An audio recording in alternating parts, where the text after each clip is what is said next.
سب سے پہلے وَاسْتَبَقَ الْبَابَ، وہ دونوں دروازے کی طرف دوڑے۔ اب دیکھیں، حضرت یوسف علیہ السلام جانتے تھے کہ دروازے بند ہیں، اس کے باوجود دروازے کی طرف دوڑے۔ ان میں حکمت یہ ہے کہ یوسف علیہ السلام جانتے تھے کہ گو دروازے بند ہیں، لیکن ان کو کھولنے والا پروردگار بہت بڑا ہے۔ میرا کام ہے گناہ سے بچ کے ادھر دوڑنا، اور میرے مولا کا کام ہے بند دروازے کو کھول دینا۔ اس لیے یوسف علیہ السلام دروازے کی طرف دوڑے۔ اب یہاں پر ایک نکتہ ملا کہ جب انسان کے سامنے کوئی فتنہ آئے تو اس کو چاہیے کہ وہ اس جگہ سے دور جائے، فرار اختیار کرے۔ بعض نوجوانوں کو دیکھا، تو جی میرے دوست برے ہیں، ویسے میں سنتا ہوں، میں کرتا کچھ نہیں۔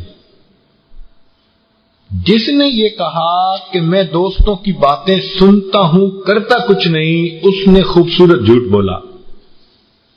جب سنے گا تو کرے گا بھی صحیح۔ برائی سے بچنے کا طریقہ کہ وہاں سے انسان اپنے آپ کو الگ کر لے، یہی ایک طریقہ ہے بچنے کا۔ چنانچہ فرار من الفتن، ایسے فتنوں سے دور رہنا۔ چنانچہ اگر بچے سمجھتے ہیں کہ کوئی بندہ کلاس فیلو ان کو الٹی باتیں سناتا ہے، سمجھاتا ہے، یا کوئی دوست ان کو غلط راہ دکھاتا ہے، تو ان کو چاہیے کہ یہ اس سے اپنا راستہ الگ کریں۔ بچیاں اگر سمجھتی ہیں کہ کوئی شخص ان کو برائی کی طرف دعوت دے رہا ہے، اب اس کا یہ طریقہ نہیں ہے کہ فون پہ بات کرتی رہیں، تعلق رکھیں اور سوچیں کہ ہم بچ جائیں گے، نہیں، اس کا طریقہ یہ کہ ان سے ایک طرف ہو جائے۔ چنانچہ وَاسْتَبَقَ الْبَابَ، جیسے یوسف علیہ السلام گناہ کی جگہ سے بچنے کے لیے فرار اختیار کرنے لگے، تو یہ سبق ہمارے لیے بھی ہے کہ ہم بھی اسی طرح گناہوں کی جگہوں سے فرار اختیار کریں۔ چنانچہ کوشش بندے کے ذمہ ہوتی ہے اور مدد پروردگار کی ہوتی ہے۔ اور اس میں ایک چیز اور بھی ہے کہ اللہ سے یہ دعا بھی مانگا کریں کہ ربنا لا تزغ قلوبنا بعد اذ ہدیتنا، کہ پروردگار جب بندے کو بچانے کے ارادہ فرما لیتے ہیں تو بندے کی حفاظت ہوتی ہے۔ آگے فرمایا وقا، کہ جب دروازے کی طرف بھاگے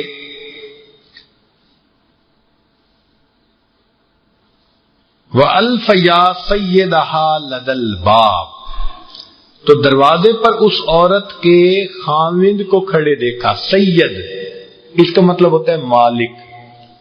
یہاں سیدہ ہما نہیں کہا کہ دونوں کا مالک دروازے پہ کھڑا تھا۔ وجہ کیا تھی کہ عورت کا تو وہ خاوند تھا، مالک تھا، یوسف علیہ السلام تو آزاد تھے، وہ غلام تو نہیں تھے نا، ان کو تو ویسے ہی قافلے والوں نے بھیج دیا تھا۔ تو چونکہ یوسف علیہ السلام آزاد تھے، اس لیے تثنیہ کا صیغہ استعمال کرنے کی بجائے عورت کے بارے میں کہا کہ اس کے خامد کو انہوں نے سامنے پایا۔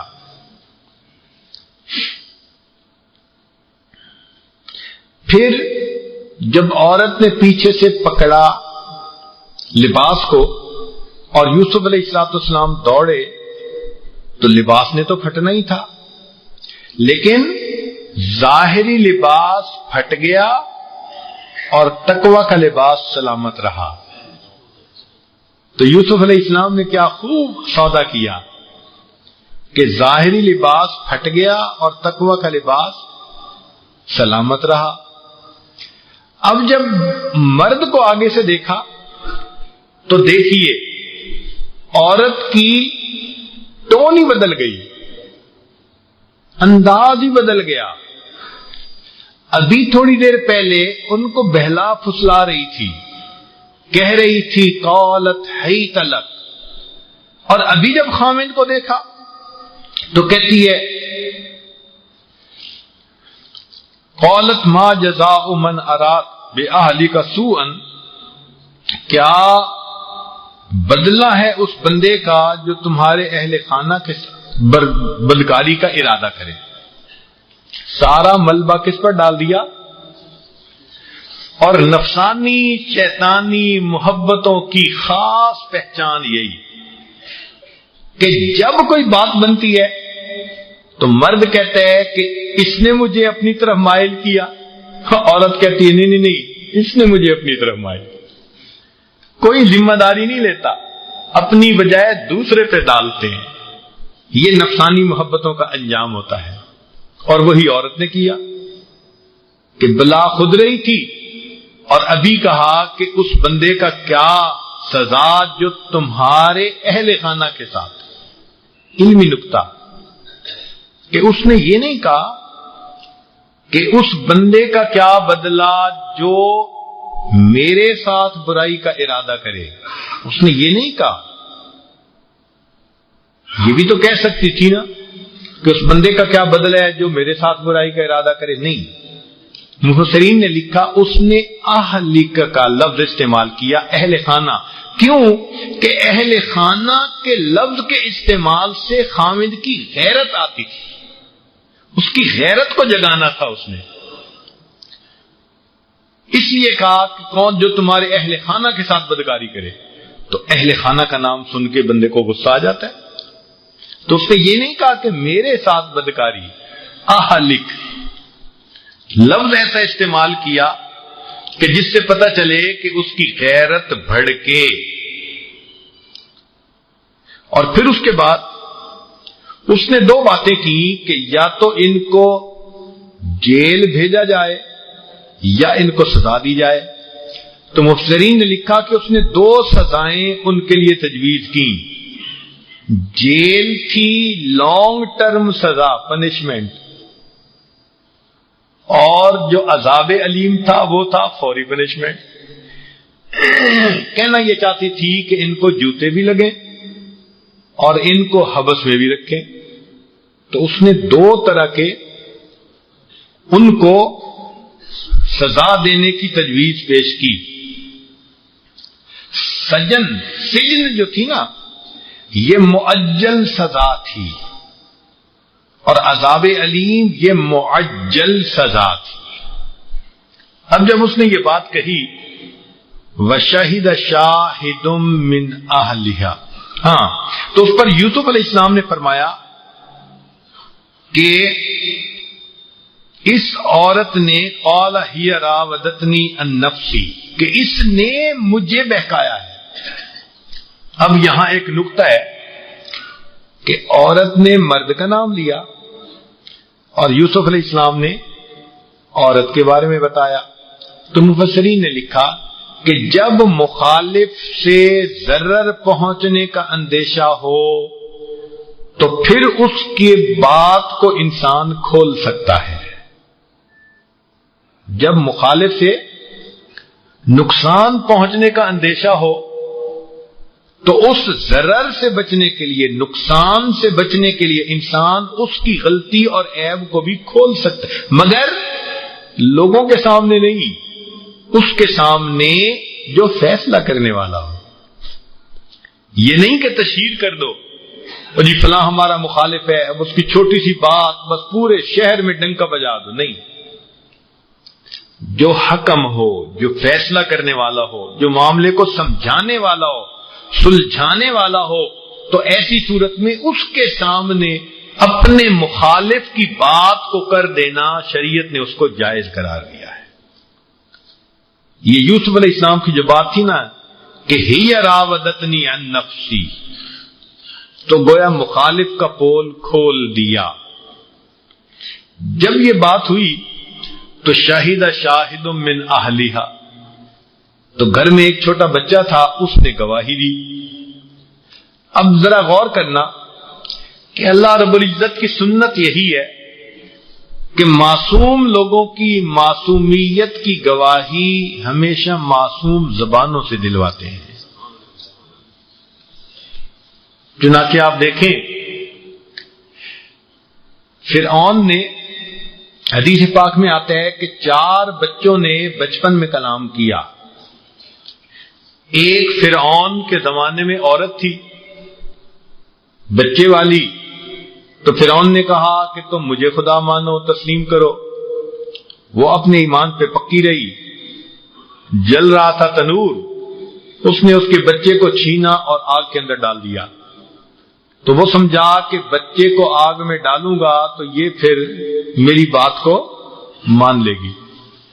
جیسے ہی بچے کو آگ میں ڈالا تو حدیث پاک میں آتا ہے کہ بچے نے آگ میں سے پکار کر کہا کہ اماں آپ بھی آ جاؤ، یہاں بہت مزہ آ رہا ہے. تو ایک اس چھوٹے بچے نے کلام کیا تھا، اور دوسرا کلام ایک راہب تھا، جریج اس کا نام تھا. اس کی والدہ آئی اور یہ اپنی عبادت میں مصروف تھا تو یہ جلدی ریسپونڈ نہ کر سکا، تو اس نے بد دعا دے دی، اللہ تیرا کسی بری عورت سے واسطہ ڈال دے. چلی گئی. اب ہوا کیا کہ ایک عورت تھی بکریاں چرانے والی، اس نے بدکاری کی اور اس کے ہاں بیٹا ہوا. جب لوگوں نے پوچھا کہ یہ سیاہ کارنامہ کس کا، تو اس نے جرید کا نام لگا دیا. اب لوگ تو ڈنڈے لے کے آ گئے کہ جی آپ تو نئی عبادت گزار اور آپ نے اس عورت کے ساتھ بدکاری کی. تو اس وقت جریج نے اسی بچے سے کہا کہ تم بتاؤ تم کس کے بچے ہو. تو وہ بچہ بولا کہ میں تو فلاں بکریاں چرانے والے بندے کا بیٹا ہوں. تو پتہ چلا کہ اس عورت نے کسی چرواہے سے بدکاری کی تھی جس کے نتیجے میں یہ بچہ پیدا ہوا تھا. تو اللہ نے جریج کی پاک دامنی کی گواہی بھی ایک معصوم بچے سے دلوا دی. تیسرا، بی بی مریم پر لوگوں نے بہتان لگایا. جب وہ بچے کو لے کے اپنے گھر کی طرف گئی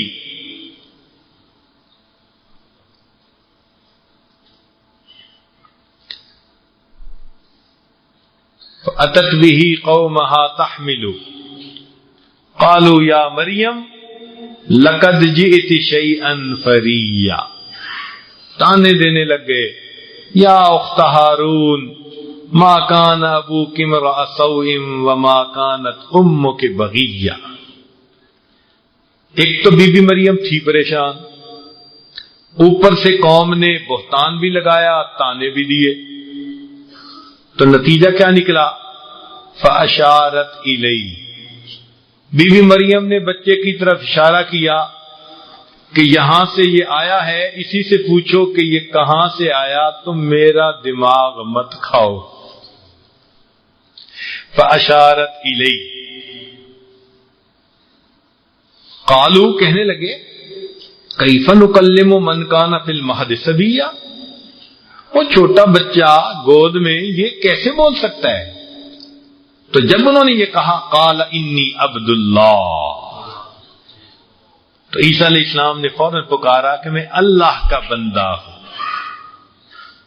تو ایک ان کی گواہی، اور چوتھی گواہی یوسف علیہ السلام کی کہ اللہ رب العزت نے گھر کے ایک بچے سے ان کی گواہی دلوا دی. اب دو باتیں یہاں پر آج کھولنی ہیں. ایک تو یہ کہ یہ بچہ پھر بڑا ہوا تو یوسف علیہ السلام اپنے ملک کے اس وقت بادشاہ بن چکے تھے اور لوگ ان کے پاس غلہ لینے آتے تھے. تو یہ بچہ بھی غلہ لینے کے لیے آیا.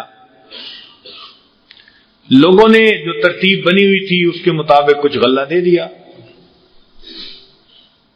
اس نے کہا کہ نہیں مجھے زیادہ غلہ چاہیے. تو انہوں نے کہا دیکھو بھائی ہم تو جتنا دے سکتے تھے اتنا غلہ دے دیا، زیادہ چاہتے ہو تو یہ یوسف علیہ السلام کے اختیار میں ہے، ان سے جا کے لو۔